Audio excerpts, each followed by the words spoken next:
چلا گیا تو میرے بھائیوں پھر پوچھنا ہی مت، الامان والحفیظ، یہ بابا چور ہے، ڈاکو ہے، اچکے ہیں، حرام خور ہے، یہ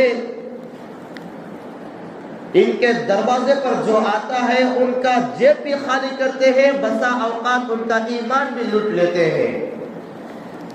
جیب تو خالی کرتے ہی ہیں لیکن ایمان کے بھی لٹیرے ہیں، ایک وقت کی نماز نہیں پڑھتے، صحیح سے سورہ فاتحہ یاد نہیں ہے، سورۃ الاخلاص صحیح سے نہیں پڑھ سکتے، وہ اولاد دینے کی بات کرتے ہیں۔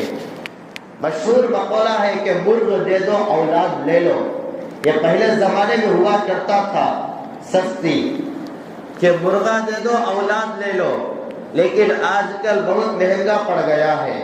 جو باباؤں کے دروازوں پر اور عاملوں کے دروازوں پر چکر کاٹتے ہیں ان سے پوچھئے کتنے لاکھ روپے خرچ کر دیے ہیں اولاد کے چکر میں۔ کیا باپ کی وراثت ہے اولاد دینا؟ ان کا ایمان بھی لوٹ لیتے ہیں۔ پیسہ لوٹنا تو ان کا پیشہ ہی ہے کہ کچھ کرنا نہیں آتا، دروازے کھول کر بیٹھ گئے، عاملوں کا نام لگا کر، باباؤں کا نام لگا کر، کئی مہینے تک پانی نہیں نہاتے،